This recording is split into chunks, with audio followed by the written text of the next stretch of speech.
Bienvenue dans B-Boy Knowledge épisode 29, partie 3, les 10 anecdotes que tu ne connais pas dans l'hip-hop des années 80. C'est parti.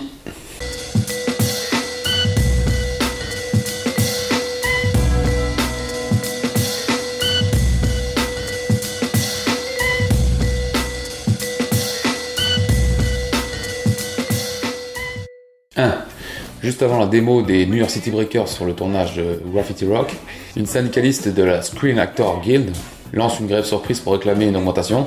Finalement, ils reprennent le tournage un petit peu après. 2. Rick des Beastie Boys avait mis comme adresse du label Def Jam l'adresse du dortoir de l'université où il faisait ses études à l'époque. Du coup, plein de rappeurs envoyaient des cassettes de démos là-bas, dont un certain Lady Love Cool James, plus connu sous le nom de LL Cool J.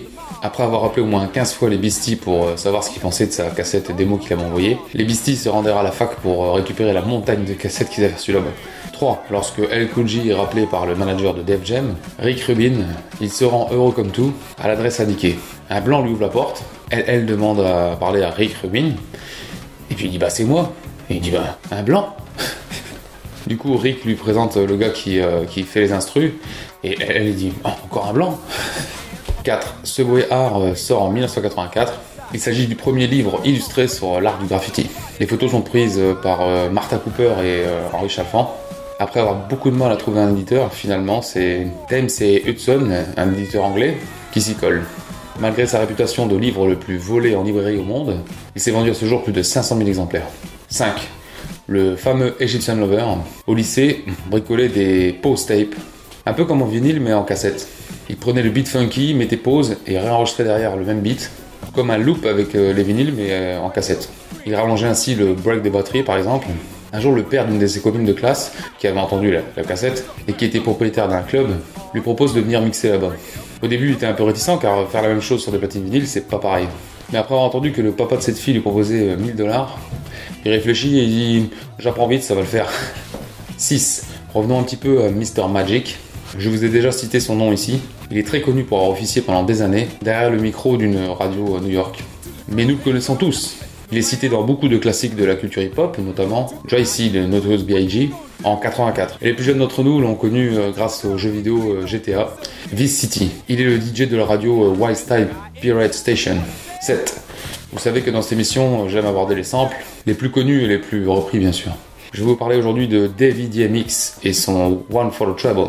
Repris à multiples reprises, notamment A Tribe Called Quest, Oh My God, 1983, Sweet Tea and Jazzy Joy's, It's My Beat, Scratchmatic, Sound of the Street, New York Scratchmaster, Scratchmaster James, volume 1. En 1988, il s'agit de Rodney O and Joe Coley, DJs and MCs, Public Enemy, Longer Than a Bomb, Step G The Dream en 1981, AC Allen et Abstract Broid, Trouble on Bass 1995, Chemical Brothers, The Best Part of Breaking Up 1996, Mos Def Oh No en 2000, Snoop Dogg, Can I Get a Flick With You en 2004.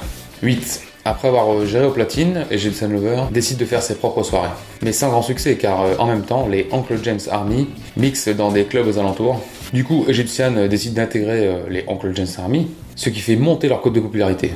En 1983, ils vont même mixer au LA Sport Arena devant 10 000 personnes. Ils gagnent tellement de fric qu'ils se payent les vedettes du rap, comme les Run DMC durant leur show.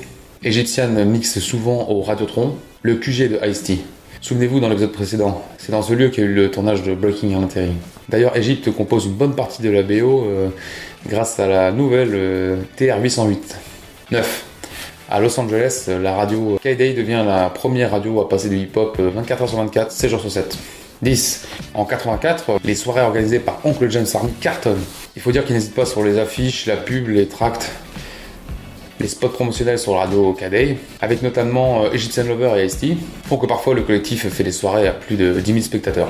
Jusqu'au jour où MTV leur propose de faire un clip promotionnel pour le titre Dial Freak. Cette proposition est refusée par Uncle James, notamment en grande partie à cause d'Égypte apparemment.